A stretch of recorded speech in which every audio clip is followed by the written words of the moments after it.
Hello, नमस्कार दोस्तों। आज हम बात करेंगे टाटा स्टील स्टॉक्स के बारे में और जानेंगे इसके इम्पोर्टेंट सपोर्ट और टारगेट के बारे में। साथ ही ये वीडियो आपकी एजुकेशन के लिए है। अब यहाँ पर हम सबसे पहले इस बारे में बात करेंगे कि स्टॉक्स ने जो अभी लेटेस्ट हाई बनाया था, उस लेवल को ब्रेकआउट किया था और एक नया हाई बनाया था। उसके बाद अगर आप देखेंगे तो स्टॉक्स ने इस हाई के बाद स्टॉक्स ने लगातार गिरावट दिखाई और लो बनाते हुए स्टॉक यहाँ तक आया और स्टॉक का जो लो है वो 171 का है। तो आप देख सकते हैं कि स्टॉक्स ने जो लास्ट का जो लो बनाया है, ये आपका स्टॉप लॉस या सपोर्ट लेवल होना चाहिए, क्योंकि स्टॉक हाई बनाने के बाद जब लो बनाता है और फिर से जब ऊपर की तरफ जाता है, तो लास्ट का हाई और लास्ट का लो स्टॉक की डायरेक्शन को बताता है। तो आपको पहले हाई और पहले लो को मार्क कर लेना है, जो लास्ट में रहता है उसी का। अब स्टॉक्स जैसे ही या तो हाई लेवल को ब्रेकआउट करेगा या लो लेवल को ब्रेकआउट करेगा, तो स्टॉक की डायरेक्शन उसी में दिखाई देगी।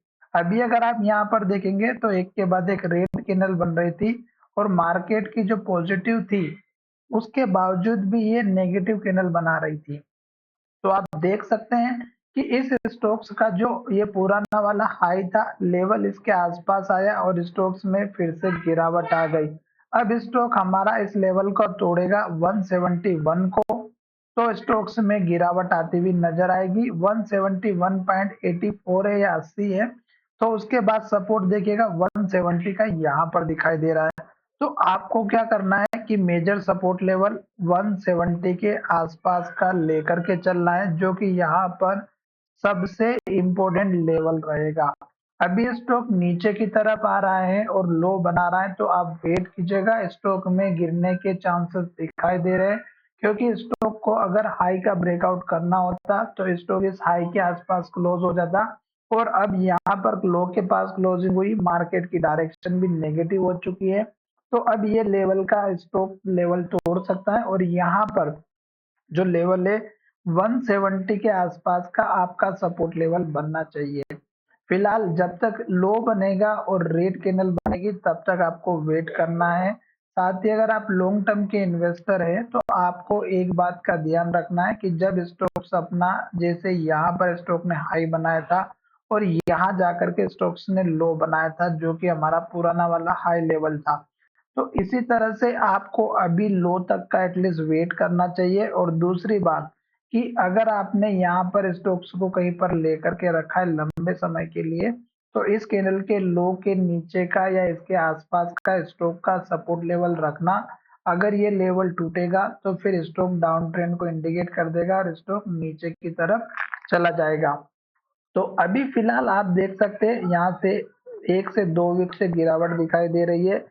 स्टॉक हमारा इस हाई लेवल को ब्रेकआउट नहीं कर पा रहा और यहीं से अगर आप देखेंगे तो पहली कैंडल डोजी बनी थी, दूसरी इन्वर्टेड हैमर, फिर तीसरी डोजी या इन्वर्टेड हैमर, फिर से स्टॉक ने रेड हैमर बनाई।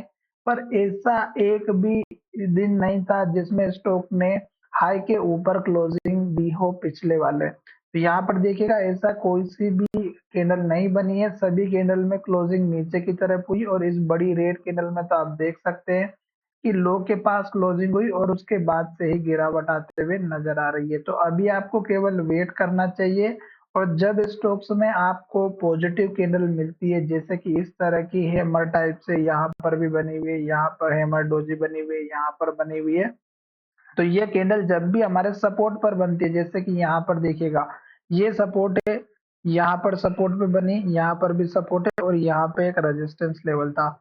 तो इस वजह से आपको थोड़ा सा सतर्क होकर चलना है। अभी स्टॉक्स में हो सकता है कि 1-2 दिन गिरावट रहे।